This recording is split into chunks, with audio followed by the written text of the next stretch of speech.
Bonjour et bienvenue sur la mécanique universelle. Alors aujourd'hui nous sommes mardi 14 décembre 2022 et je continue mes digressions à partir de l'ouvrage des entretiens entre Jean-Paul Sartre et Béni Lévy qui ont été recueillis dans les années 80 sous la forme d'un ouvrage qui s'appelle L'espoir maintenant. Alors, cette réflexion est en lien avec avec mon site, où je développe une théorie selon laquelle l'humanité est destinée à atteindre son ultime perfection. Donc, c'est une vision téléologique de, de l'évolution de l'humanité. Je vous renvoie à la lecture du site ou des vidéos précédentes pour comprendre un petit peu ce que j'entends par ultime perfection. Alors, je reprends, donc je pratique un petit peu comme ça. Je lis, je découvre en même temps et je commente cet ouvrage. Donc, où j'en étais? J'en étais par là.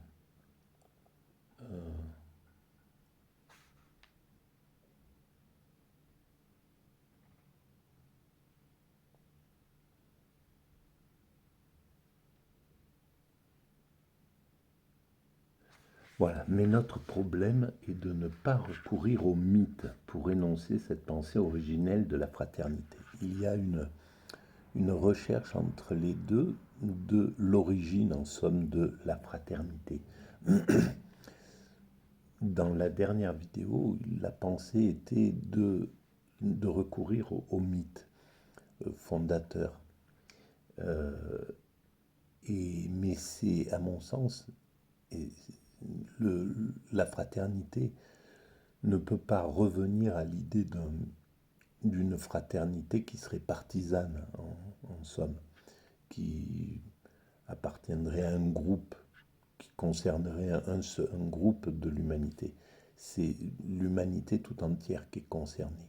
Et maintenant, la pensée doit vraiment se concentrer sur la vision universelle. Et ça a été, à mon sens, l'échec de Sartre.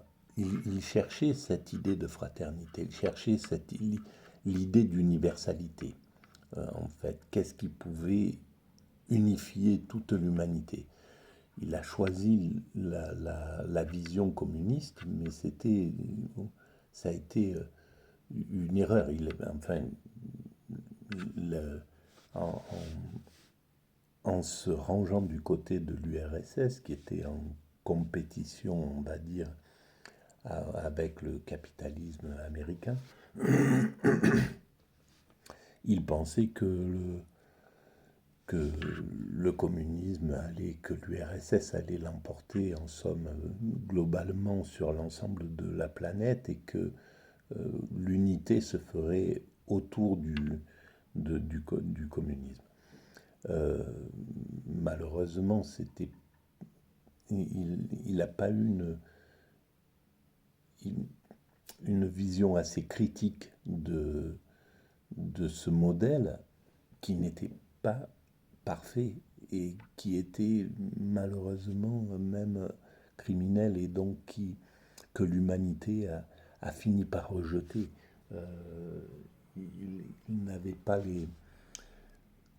les qualités pour être le leader universel. Je pense que le capitalisme et le néolibéralisme actuel n'a pas non plus les qualités pour être un modèle universel. Donc le modèle universel, il reste à trouver, à mon sens. Et c'est un petit peu la réflexion des deux dernières vidéos. Je vous renvoie vers celle-là. On devrait pouvoir essayer de chercher un modèle qui serait universel. Donc je continue ma lecture. Mais notre problème est de ne pas recourir au mythe pour énoncer cette pensée originelle de la fraternité. Comment ferons-nous pour ne pas tomber dans le piège où est tombé Socrate? Jean-Paul Sartre. C'était Béni Lévy qui posait cette question. Jean-Paul Sartre. Nous ne tombons pas dans le piège. Tous nos frères dans le clan, en tant que nés d'une même femme qui est représentée par le totem, ils sont tous frères en ce sens que tous sortis du sexe d'une femme. Et finalement, à ce moment-là, l'individualité de la femme n'est pas posée. C'est une femme avec simplement le sexe qui engendrera. Les seins qui nourriront, le dos qui portera peut-être. Cette mère peut aussi bien être un oiseau totémique. Voilà comment voit Jean-Paul Sartre. Béni Lévy lui répond, mais tu es bien d'accord de ne pas abolir la référence à l'origine biologique. Autrement, on dit fraternité, mais on pourrait dire n'importe quoi d'autre, par exemple égalité. Or, en fait, tu m'as bien semblé attaché à l'idée de fraternité, et non plus, comme auparavant, à l'idée d'égalité. Voilà. En choisissant le communisme, il avait choisi l'idée d'égalité. En somme, il y a ces trois grandes valeurs dans l'humanité. Égalité, fraternité, liberté. On pourrait dire, et c'est curieux que la France ait posé cette base comme, comme fondement. On pourrait ajouter universalité, à mon sens. Et peut-être c'est à travers l'universalité qu'on doit pouvoir mettre ces trois valeurs, égalité, fraternité et liberté. On ne pouvait pas abandonner l'idée d'égalité pour l'idée de liberté pour sponsoriser en somme l'idée d'égalité. Et ça a été le problème. Donc, il faut pouvoir trouver une forme de pensée qui, tout en assurant cette référence biologique, se déploie sur un plan qui n'est plus biologique et qui ne soit pas mythologique. Jean-Paul Sartre reprend. C'est ça. Alors, qu'est-ce que c'est que ce rapport entre un homme et un autre qui s'appellera fraternité? Ce n'est pas le rapport d'égalité, c'est le rapport dans lequel les motivations d'un acte sont d'un domaine affectif, cependant que l'acte est du domaine pratique, c'est-à-dire que le rapport entre l'homme et son voisin dans une société où ils sont frères, c'est un rapport d'abord affectif, pratique. Il faudra retrouver le don, parce que originellement la sensibilité est quasiment commune. Quand je vois un homme, je pense, il a mon origine, il est originaire comme moi de la mère humanité, disons de la mère terre, comme dit Socrate, ou de la mer. Et évidemment, c'est sur cette base que doit se poser la nouvelle façon de penser. Et il est intéressant de remarquer que 40 ans après, donc Sartre pensait cela dans les années 80, nous sommes en 2020, donc 40 ans après, et après le passage que l'humanité a appelé la mondialisation, on a de plus en plus la conscience, les jeunes notamment, ont de plus en plus la conscience d'être sur un village planétaire, d'appartenir vraiment à la même communauté humaine. Et ça, c'est très important. On va avancer tout le temps vers cette voie-là, bien sûr. Alors, Béni Lévy reprend. Alors, c'est quoi la mer, l'humanité, la terre? On est toujours dans la mythologie. Est-ce qu'il y a une manière de casser avec le plan mythologique?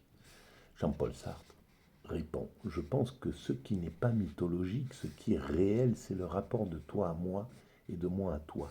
Le rapport de l'homme à son voisin. On l'appelle fraternité parce qu'ils se sentent de même origine. Ils ont la même origine et dans le futur, la fin commune. Origine et fin commune, voilà ce qui constitue leur fraternité. Et ce qui est encore, bon, on avance, je ne sais pas comment va se dérouler leur pensée, mais en réalité, cette idée commune, elle est déjà trouvée. Les spiritualités l'ont déjà apportée à l'humanité, en apportant l'idée d'un Dieu unique, d'un Dieu universel, d'un Dieu qui chapeaute chaque être humain. Et donc c'est à travers cette vision spirituelle que l'universalité peut se résoudre en réalité. La, la complexité, c'est d'amener l'ensemble spirituel à, euh, à, à se fédérer, en somme. Selon ma théorie, c'est ce qui adviendra. Il faudra du temps, un peu de temps, mais euh, l'humanité parviendra à cela, quoi.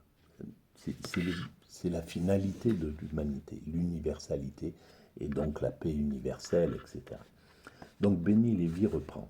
Est-ce qu'il s'agit d'une expérience vraie, pensable? Point d'interrogation. Jean-Paul Sartre.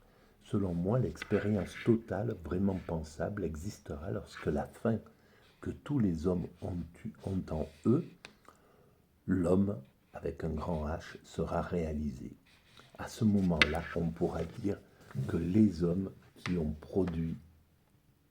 sont produits auront tous une origine commune, non pas par le sexe de la mère ou du père, mais par un ensemble de mesures prises depuis des milliers d'années et qui aboutissent à l'homme, avec un grand H. Là, ce sera la vraie fraternité.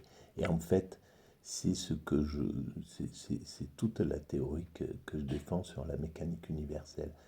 Parvenir à l'humain accompli. L'homme avec un grand H, l'humain accompli.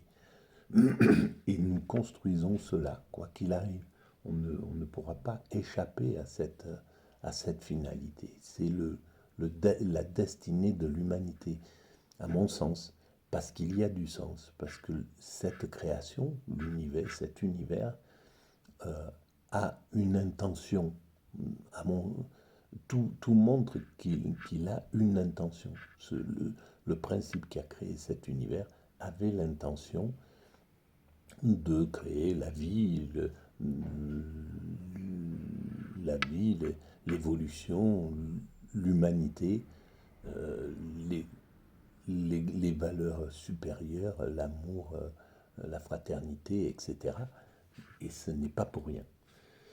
Donc, Béni Lévy reprend, j'entends. Et qu'est-ce qui aujourd'hui préfigure ce terme de fraternité de l'homme avec un grand H? Jean-Paul Sartre, précisément le fait qu'il y ait une morale. Bien sûr, ça donne du sens. Pourquoi? Comment se fait-il que cet univers ait engendré à un certain moment la vie, puis l'humanité, et la morale, l'amour absolu, l'extase, toutes ces notions qui sont transcendantes. Comment se fait-il que ça soit posé dans l'humanité? Voilà. Donc je vais arrêter là. On attaquera le chapitre 10, fils de la violence. Bon, ben on verra ce que ça veut dire. Merci de votre écoute. À bientôt.